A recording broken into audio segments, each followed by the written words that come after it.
Thank you for joining us. My name is Kojo Yankson. Now, imagine this for a moment. Imagine Accra, Kaswa, Tema, Ashaiman, and other towns and villages like yours across Ghana, all transformed into beautiful cities like this one.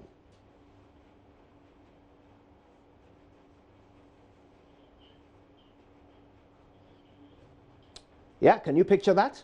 Well, imagine no more, because government has opened talks with a world-renowned architect to do exactly that. This man, Dr. Liu Tai Ker, the master planner of Singapore, is the man to redesign and rebuild Ghana's capital and other towns, as well as cities, into sprawling, futuristic metropolitan landscapes. Now, Dr. Tai Ker is also chairman of the Center for Livable Cities, and he's currently in Ghana exploring the feasibility of this grand plan hatched by government ahead of a possible agreement for takeoff. We will hear from the master planner shortly, but first, let's look at the magnitude of work ahead of him in Accra alone.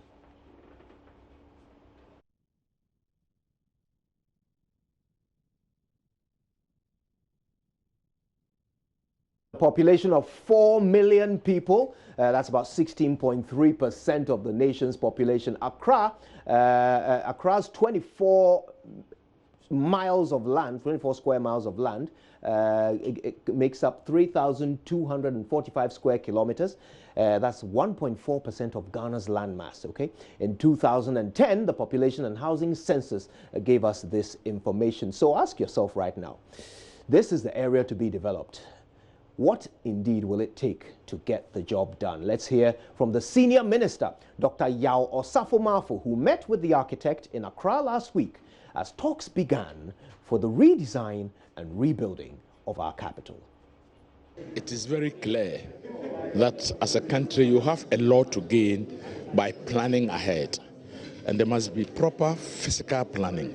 When you have physical planning, it reduces the cost of even doing business in the city. Now, the type of traffic jam we have in Accra, sometimes we are worried about the time it takes. But what should be worrying to most of you is the foreign exchange we lose through crude oil use. If it's going to take you 1 hour to get to a place you can do in 10 minutes, you are burning fuel how many times more? 10 minutes and 60 minutes. Isn't it? So it's important to make sure that the city operates efficiently. And it does because there is this special planning. From the health point of view, if cars are in a queue, burning fuel, it's pollution. So when they also move fast, you also reduce pollution. So we have to think about combining various modes of transportation. As I suggested, that assuming we had train service, rail service, from Kaswa to the center of Accra, from Tema to the center of Accra, from Ashaiman to the center of Accra, from Adina to the center of Accra, many people will not even use their cars to come to the center of Accra. People will join the train, park their car somewhere, pay a toll, or for people keeping their cars, and move ahead. That is how cities are now being run. London, they have a limit radius. Like if you bring your car within a certain perimeter, you pay a fine. And I think that is proper spatial planning. So I think it's not too late. We need the experience of people like Dr. Liu to partner with our professionals to review the planning of our city and cities so that we can run the city efficiently.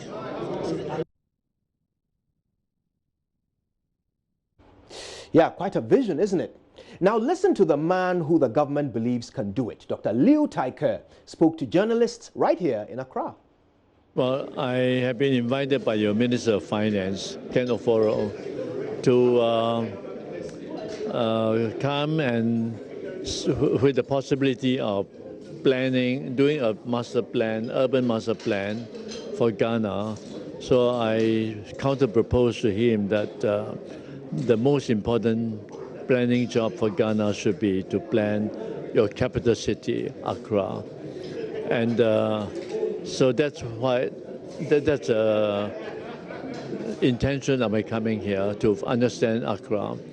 But in the last 2 days, after listening to many ministers, deputy ministers, and so on, I think I'm persuaded by them that we should not plan just Accra.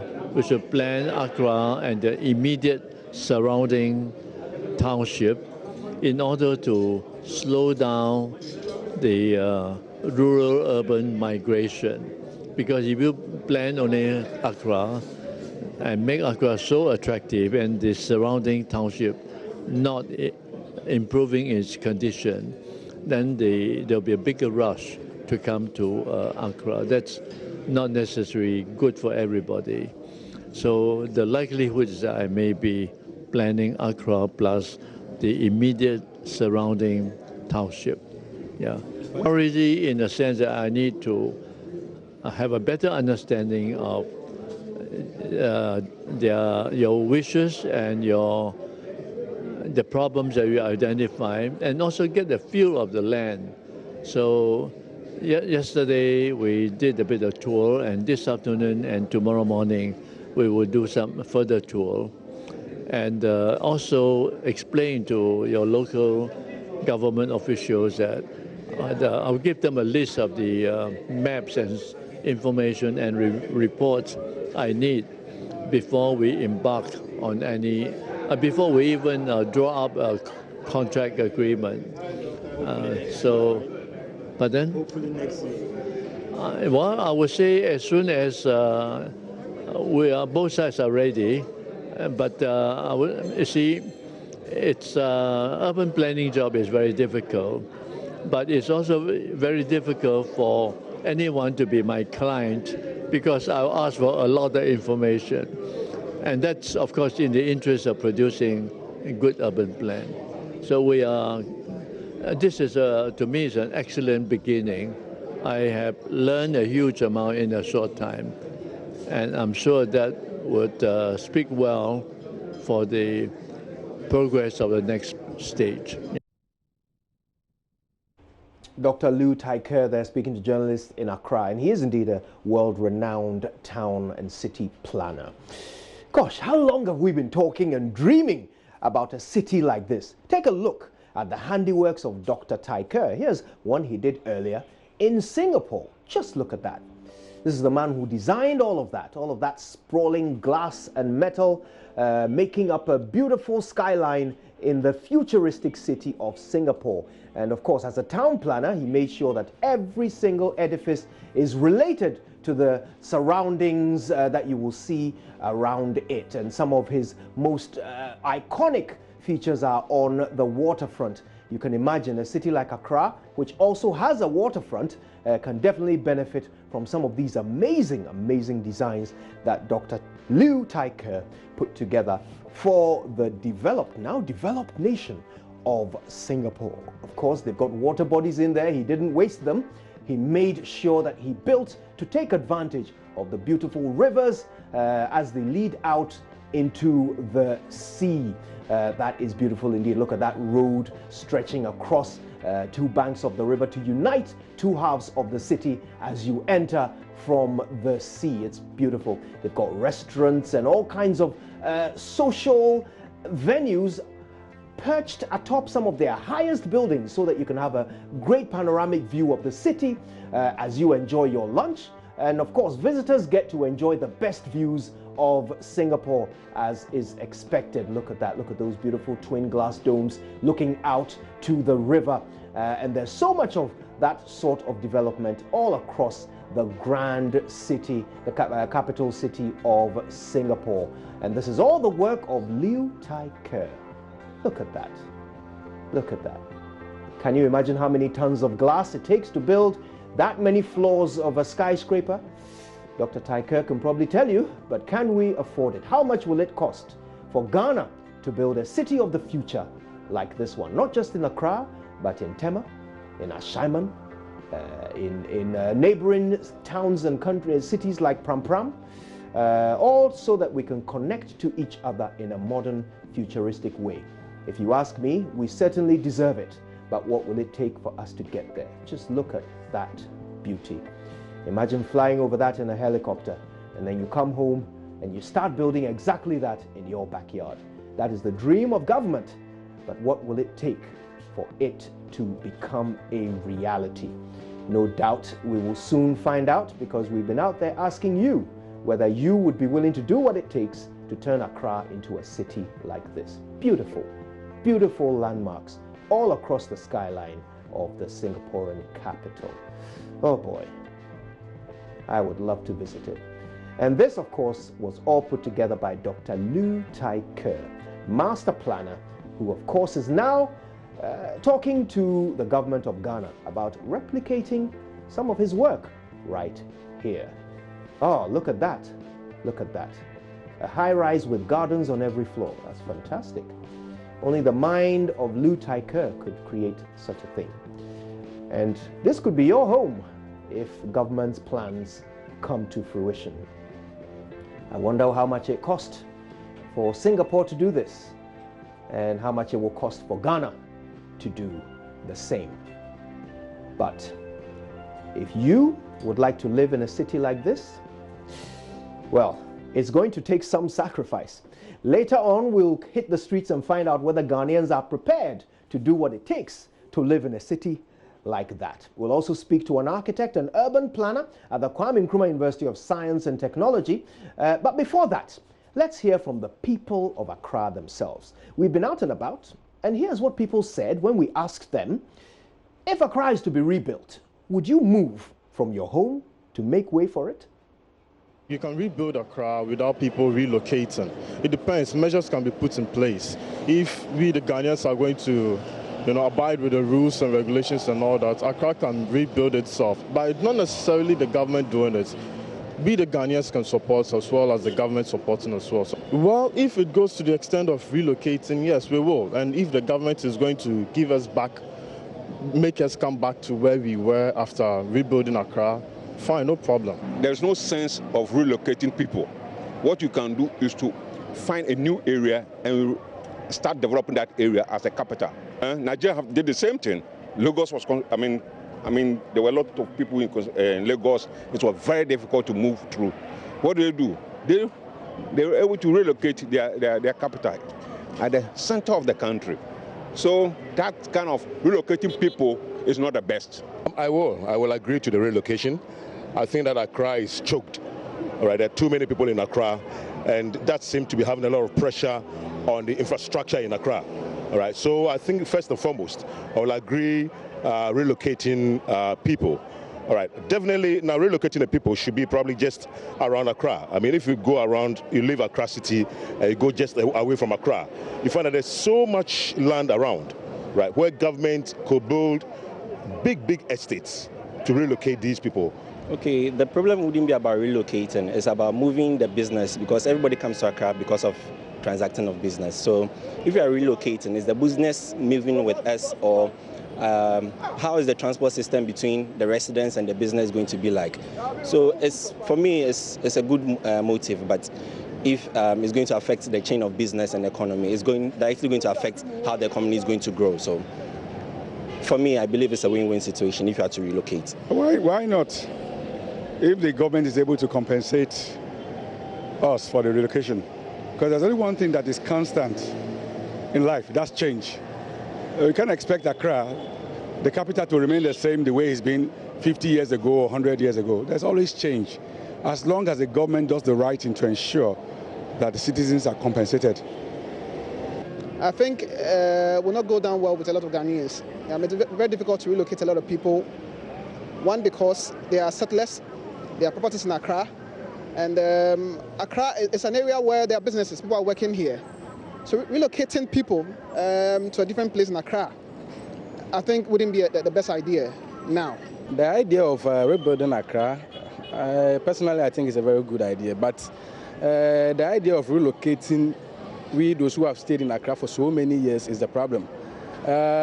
Me, for instance, I've stayed in Accra for all my life, and I think it will be very difficult for me to relocate to a place outside Accra. So if the government is going to set up a very good place where I'll have my the standard of living where I enjoy now in my house, at the place where he's going to relocate me to, I don't have any problem with it. But I think relocating will be a problem because I think a lot of people here now have a lot of businesses that they are doing.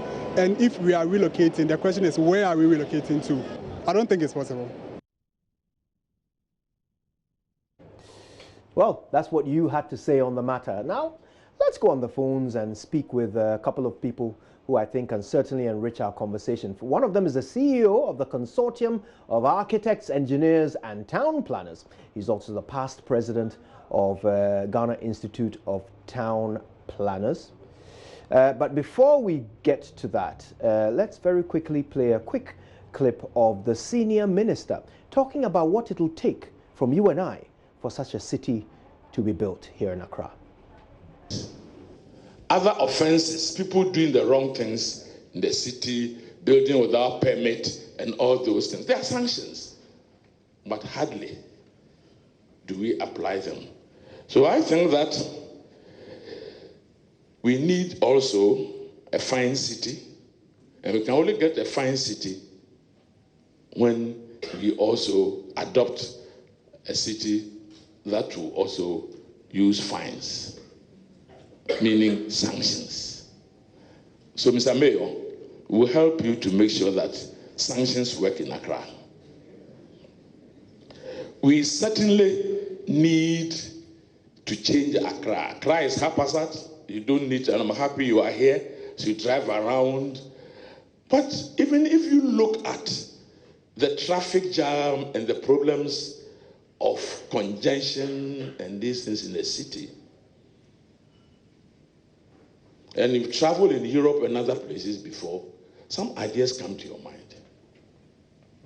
If we had in Accra rail line from Kaswa to the center of the city, very reliable, every 30 minutes going up and down.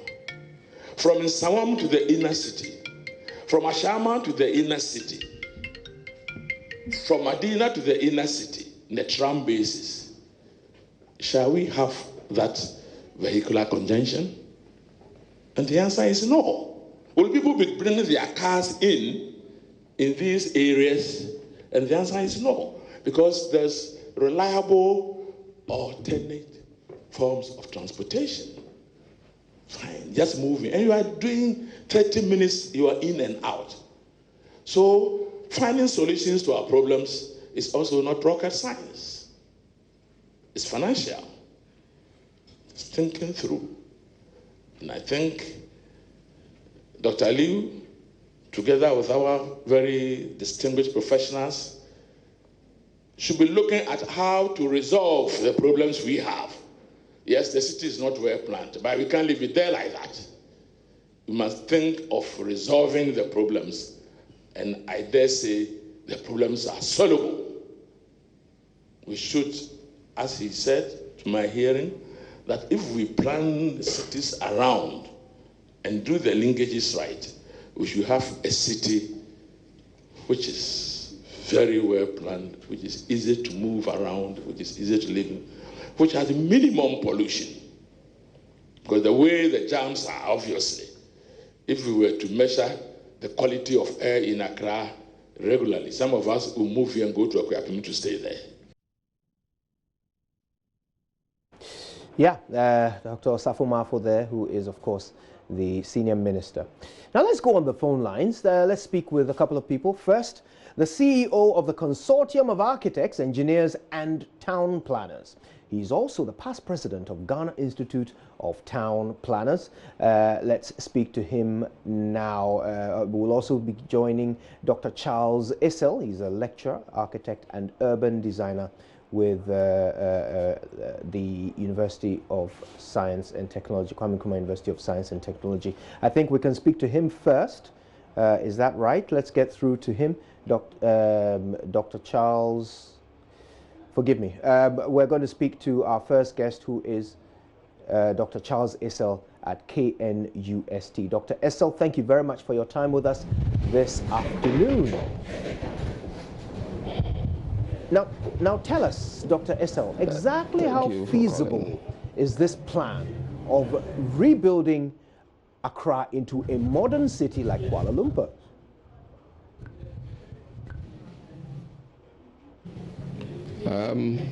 It is feasible because all cities all over the world were designed by man and eventually built by men. So it is feasible. We have on the ground here in Accra, we would have to actually superimpose order over chaos. We have people who have built on waterways, not just individuals, but organizations, filling stations, and so forth, on waterways, which we would have to remove if we are going to properly integrate some of the features of a city like Kuala Lumpur into Accra. Am I right? Excellent, excellent. Yes, so how exactly would we do that? How easy will it be to superimpose order over chaos? Yeah, I think first of all, the state has the authority. When you elect people to power, you are basically saying that you're giving them the authority to organize the society, structure it, build it, lead it such that in effect society and in all will benefit. It is wrong for an individual to benefit and the rest of society suffers. Citing filling stations, and then I wrongly cite a filling station as an individual, I benefit and the rest of society suffer, like we saw about a year ago with a gas explosion. Now, one major problem with our country is land ownership, and I was very happy when I heard the consultant saying that he is demanding certain base maps and certain documents from the state. That is the beginning of the struggle, because then you have to document all the lands owned by the state, all the lands owned by individuals, and then how the land used as it is.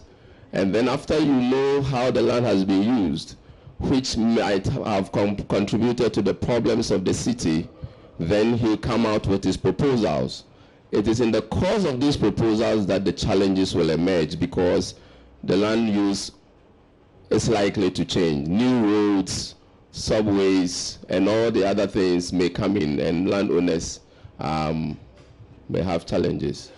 Right. Now, if this is doable, as you say it is, then have Ghanaian town planners like you ever proposed such a grand plan to government?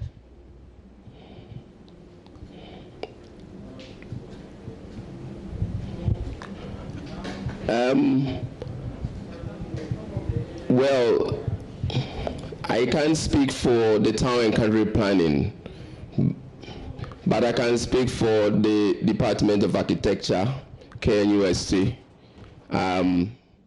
with the leadership of Dr. Taki, Professor Wellington, myself. We have done several proposals, some of which we are ready to show our works with the students. One of which I call it the Royal Present, with my fourth-year students, right from the airport in Kumasi to the Menchia Palace. Look at the magnitude and the scale of Menchia, and driving from the airport to the palace, for me, it's an eyesore. And several years ago, we did this proposal. We've had several exhibitions, but for me, and perhaps the department, even though I'm not the PRO for the department, I'm talking as an architect and as a band designer, I can see that we have a lot of proposals on our hands, but I think that eventually, if we have anybody to blame, we can't single out an individual, from landowners, from the chiefs, to the people who buy the land, to city planners. Sometimes they will be called, the city urban planners, and all these people will be called, oh, allow this to go. So as a society, we must also come to that point where we realize that, look, we've gotten to that stage that we cannot continue our life this way. We must all obey the rules for the good of society. So that, look, Singapore expert is coming to Ghana. I'm happy. You should know how much Singapore gets from tourism. Perhaps it's more than our gold, diamond, and oil put together. And it's all because they have a well-planned city and it's well managed. And we can do that. It is possible. It is possible. All right, so we can't blame only. Indeed. Let's take up from where you just left off by bringing into the conversation the CEO of the Consortium of Architects, Engineers and Town Planners. He also happens to be the past president of the Ghana Institute of Town Planners. Mr. Frank Taki joins us by telephone. Mr. Taki, good afternoon to you. Thank you for your time. Yes, good afternoon. Right, now let's make this a conversation, okay? So please, either of you feel free to chip in your thoughts. I will moderate wherever necessary. But Mr. Taki, tell us, just as I was asking Mr. Essel, whether or not the town planners of Ghana have proposed any such idea to develop a futuristic city like Kuala Lumpur here in Ghana. Have you suggested any such thing to government at any point? Well, if you go back into history, you would notice the UNDP, the UN spent a lot of money in the, I think, the early 90s to assist government in preparing the master plan for the Greater Accra metropolitan area. That was never implemented. So the ideas there would have saved a lot of problems. If we had even done 40% of some of the issues raised in there, I don't think we'll be in the mess in which we are currently. Subsequent to that, the same UN spent lots of money for my office here. We prepared the Accra Central Area Redevelopment and Investment Plan to create a central business district. Also in 1993, it went to cabinet, was approved, and it's been lying down and nothing has happened. Most of the ideas there are still valid till today. I don't think the issue has got to do with, plan preparation and all of that you're saying. It's got to do with capacity of implementation. The countries that you are mentioning, Singapore, Malaysia, the first line you check is not a plan prepared, but how the capacity to implement plans, how they are able to enforce, how strong are their institutions, the legal regime, the political will and political leadership. Those are the ingredients of town planning and city planning. It's a governance issue. It's not a technical issue as simple as that, okay? Right, I've got that, Mr. Taki. Now, let me ask you both this question, and feel free to be as honest as possible. You must find it quite galling to see that government is engaging a foreign expert to do the work that you've been proposing to successive governments for many years now. Yeah, I mean, it's not, but it's frustrating. I was at the function that received this Dr. Liu from Singapore. A very grand dinner was held for him at Kempinski. And I quite remember he was being given all the accolades of being a guru in city planning, and he transformed Singapore. And his response immediately was that, don't give the credit to me. If not for the leadership of Lee Kuan Yew, the support he gave to me, if not for the collectivism of the cabinet at that time, if not for the strength of the institutions in Singapore, if not for the legal regime, and above all, the enforcement capabilities, you wouldn't be parading me here as a success story. The question we therefore ask is, wherein lies the justification for bringing somebody outside? He was identified in Singapore. The president held him. The system, supported him, prompted him, and he became a success. My colleagues in Ghana here, I know a lot of them that have done a lot of work.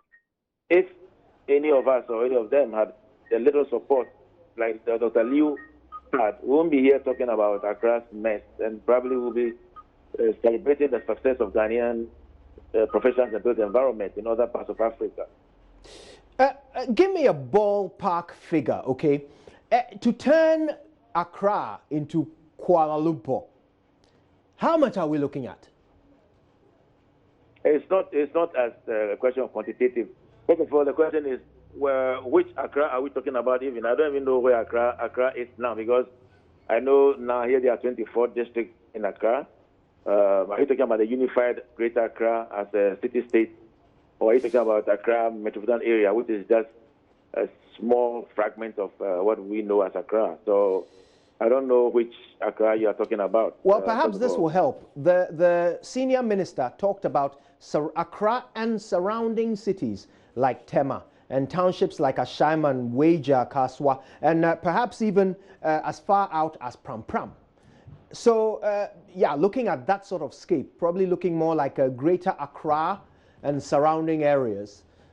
What would be some sort of... I think you're asking the wrong question. It's too early. It's only when the plan has been prepared, and then you go through the elements of detailed planning, and then you probably get a component of infrastructure design out of that and costed and so on.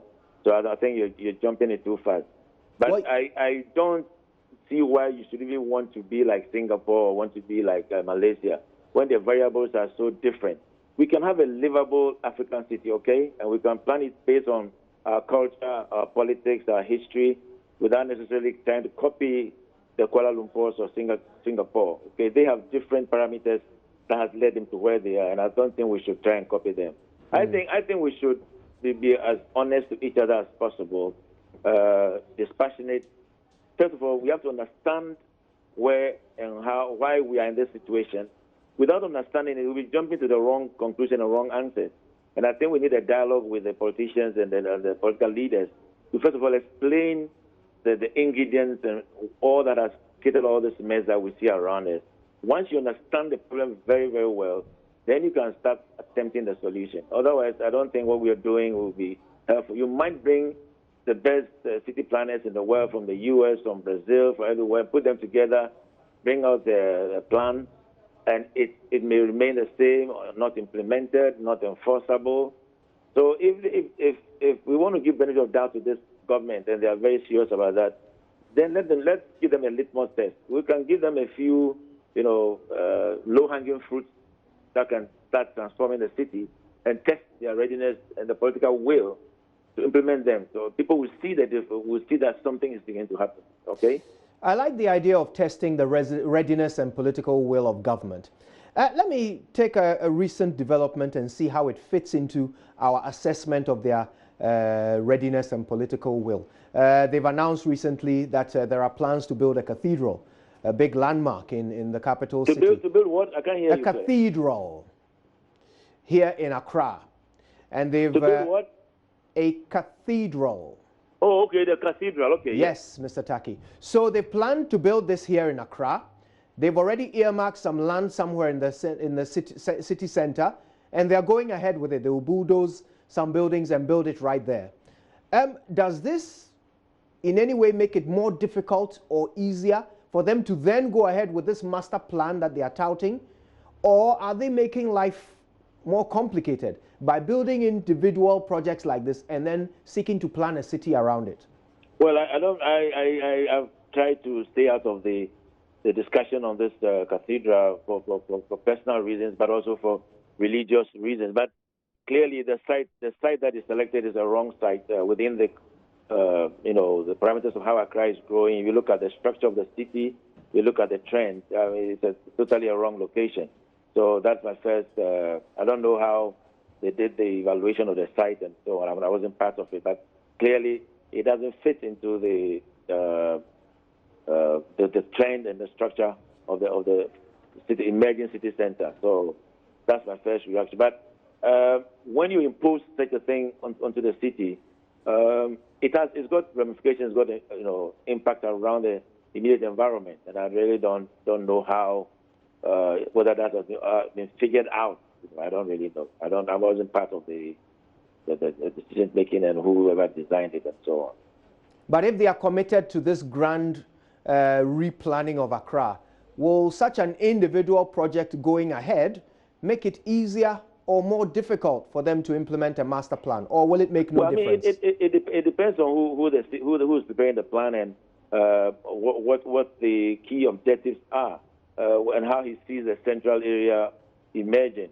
It could be a major setback because it's like you have imposed something on the plan, and you have to learn to live with it, depending on how the whole structure is being looked at. I haven't prepared the central area business plan. Can tell outright that it's a misfit and the siting is wrong. But I don't know whether any person or any other person preparing a new plan, whether when we're revising the central area plan, there will be a justification for such a project at that particular location. I'm guessing that means you and your members. The concept and the whole idea behind it or the objective, but I have everything wrong with the siting and the design and so on. Yeah. Right. I'm guessing that means you and your members were not consulted on this this plan to build a cathedral. Well, that could be the case. Right. And how about the master plan to reinvent Accra? Were you consulted on that? Oh, no, well, yes. I mean, they invited a couple of us just on this Wednesday, Thursday. But basically, to let the guy come and showcase what he's done in Singapore, that is not consulting us in any preparation of master plan. And I don't think the idea would be for us to sit back and have somebody from Singapore to come and envision Accra and plan Accra for us. I mean, it's not going to solve the problem. The problem is not going to do with the lack of capacity locally to prepare these plans. The problem is got to do with all the other variables that Dr. Liu himself identified, the political will and political leadership to see through, because it's already a built-up city. The mess has been created over 50, 60 years, okay? Now you're going to roll back, so you're going to be stepping on toes. I heard you talking about demolitions that have not been done on waterways, and very, very simple, straightforward thing. If the assemblies were even enforcing half the bylaws, okay? If you read the bylaws that they have in Singapore, Malaysia, all the British territories, I think we have even gone further than that and added more and more. Yet we have not been able to even enforce a simple any of these bylaws. If the assemblies were enforcing the bylaws and they had the capacity and the will to do those things, we won't even be talking about bringing somebody from Singapore. Very often I have examples I don't want to say on radio, but the infractions come from politicians themselves. Okay, I mean, simple plans that are prepared, and the infractions and the first violation will come from the politicians themselves. So we have to be, a bit passionate about this, to understand where we are coming from and where we are going.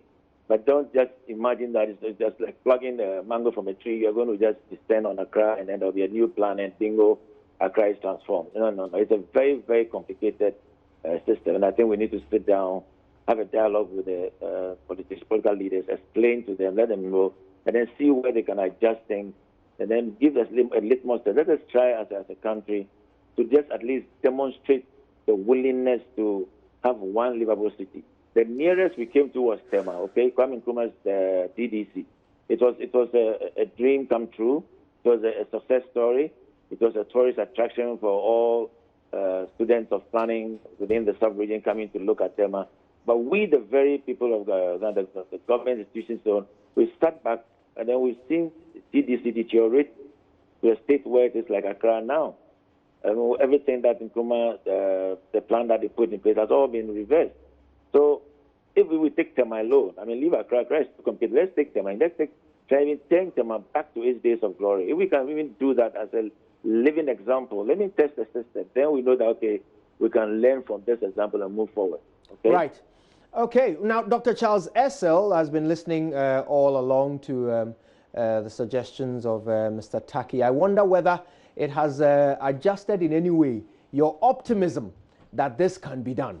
It looks like a very complicated task. So many moving parts, not least of which is the political will to move people from where they shouldn't be. Yeah, but you notice that he never said it is not possible to build it into a modern city. But do we have what it takes to do it? He was just enumerating the... Yeah, we do, certainly. Certainly we have. We have the capacity.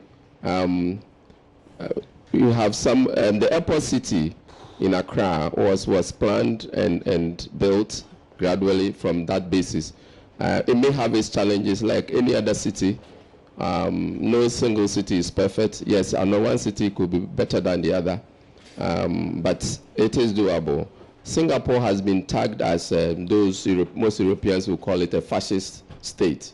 But I don't think it's so. You can't build great cities with the level of freedom we have, even though we all cherish some free environment.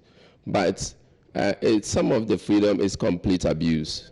Building on waterways, building on land reserve for nature reserve, building on lands even for the dead. People are pushing cemeteries further somewhere and building there. These are all clear indications that we just don't abide by the rules.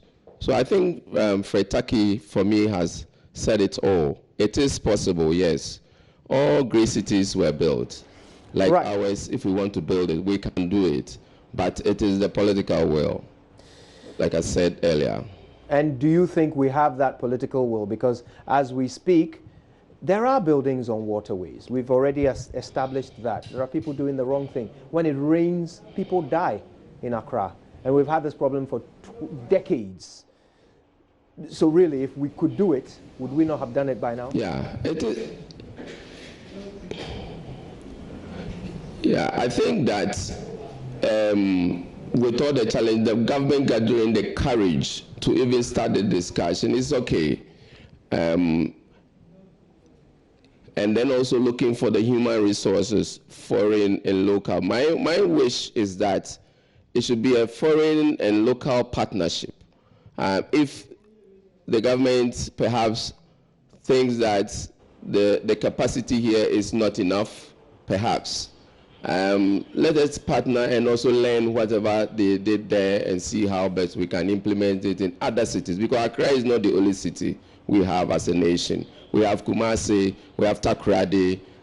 These two other cities are coming up also with their conjunctions. So what lessons can we learn with these foreign experts so that one day when we have to build Kumasi, Takoradi, Cape Coast, we may not have to hire somebody. If you listen carefully with Fred Taki, he said Singapore identified their own and supported him, and he built that great city. Fred Taki is such a resource when it comes to fiscal planning in our country. And I think that partnering with the department or a lot of great architects in the city and in the country, we can equally build our cities, not only Accra, or other cities that may need interventions from professionals. So it is possible. I am highly optimistic that we can do it. Okay, well, we'll wrap up on that optimistic note from Dr. Charles Essel, lecturer and architect and urban designer with KNUST. Thank you so much for your input. Also, we heard from Frank Taki, who's the CEO of the Consortium of Engineers, Architects and Town Planners. Right, now let's see what you've been saying about this on Facebook. We put up a poll earlier. We wanted to know, should Accra be rebuilt from scratch? And so far, our vote sits at 72% of you saying yes, and 28% of you saying no. We've polled 188 votes so far. We have 22 hours left, but we'll keep you updated on how that is going. This is from Twitter. Let's go to Facebook now and see what you've been saying there. Some of your comments quite interesting. Let's bring them up. Right, so we asked people on Facebook, if Accra is to be rebuilt, how would you like it to look? And you've been sharing your thoughts. Let's see what you've said. Jonathan Kafuidoche says, like Fadama. Awal Muhammad said, Masa, boys are hungry. We need jobs, not rebuilding of city. Why can't we get our priorities straight as a nation? You think Singapore starved their citizens to develop their city? Well, that's a debatable question. Zakaria Dinani Moro says, when people from other parts of Ghana are craving basic amenities, you are talking about rebuilding Accra.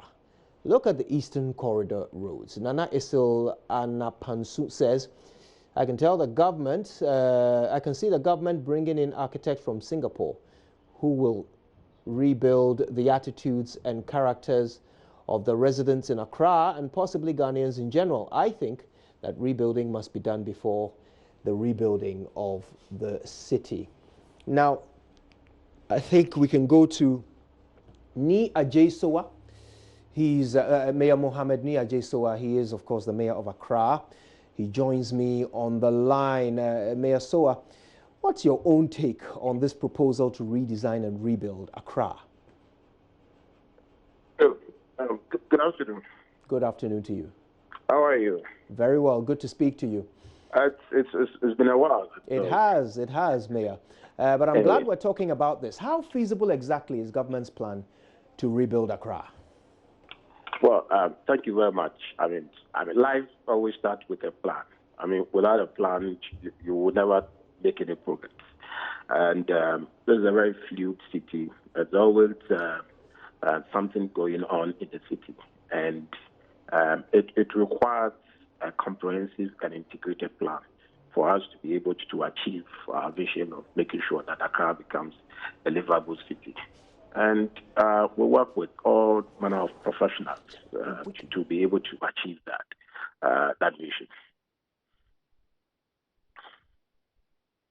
Well, you sound optimistic, but let me ask you, this is not just down to bricks and mortar, but there is a need to have the political will to move all those people that you've been watching living on waterways, who have, set up slums in unauthorized areas. Now, let's be fair, it's been 2 years since your government came into office. You haven't done anything about it. Why should we believe you'll be able to do it in order to make way for this futuristic city that you are making us all dream about? Well, it's been 2 years of our government, you and I, our government. And as I indicated earlier, whatever that we are doing now, it appears more of a firefighting, and it requires a grand plan which involves all the aspects of city planning, and for us to have a more integrated development. That is exactly what we're looking at. You may be talking about some aspects of the city. We may have informal settlements somewhere. You may have people that probably might have built on waterway. You may have, but in many parts of the world that I have seen, including Singapore, Vietnam, many places, each city or country had experienced such upward development. But there's always a way out to be able to do some of these things. Sometimes it is not just about demolishing and clearing the people up there, but urban regeneration gives us an idea about how we can rebuild on some other places and get into high rising for more people to be able to live in those areas. So it may not be as simple as the way we are looking at it. But more also importantly, in urban planning, you should have the city, every facet of the city communicating with each other. For instance, we are doing railway, and we are starting our railway, we are augmenting our railway system now from the Accra Railway. But what is important is that it is not just building a railway line, but the rail is coming, the coach is coming to the city center. What other facilities are you building to be able to interact with the railway system so that we can get the full benefit of it? So we are now talking about integrated planning that will inform our decision, and we can comprehensively plan Accra. It has been always of a silo thinking, silo development, and that has never helped all of us in Accra. Right. Now, Mr. Mayor, let me ask you this. How many town planners does your Metropolitan Assembly employ? Town planners? Well, we don't call it town planning nowadays. We call them physical planning. Yes. Yes. And that we now have a physical planning in my office, a very seasoned physical planner in Accra. And it has a wide range of staff. People who specialize in urban planning, people who specialize in settlement and architects and quantity surveyors, all of them are there. So we have all the professionals also there. Are these all new recruits, or have they been there all this time? Oh, they've been there for a while. So what have they been doing? They have been in the system. They've been helping to develop the city, but it has not been developed to our appreciation and our taste. Why not? Well, it is largely because, one, it's what I have mentioned, that we've been developing the city in silos. So you have urban roads that it's also constructing roads. But how that the road consortium fit into the mega city plan, that the road have to go through this way and then people have to move around that side. I have started an example. There are many examples that you can cite to get the appreciation of the issue. The second issue also is about the governance structure. I think I heard Mr. Frankaki even talking about, what is the area defined as the city. It's also something that as decision makers we need to focus our attention on it. That this is your metropolitan area, clearly defined, and this is the authority that has the mandate to fully develop that particular area. That is also one thing which is a challenge to us in the city. Right. So, will you be able to vouch for whether or not, since these people were employed, the people you've mentioned to us, whether there haven't been any people building on illegal plots of land, on waterways, building without permits? Is this still not continuing? I haven't said that, and that can certainly not be true. All right. That you can have a city without a challenge. I had indicated to you that there is a challenge, but even when probably we had come to meet that people, or even during our time, that somebody might have built on the waterway, somebody might have built in an informal settlement, which is still not the best way to go.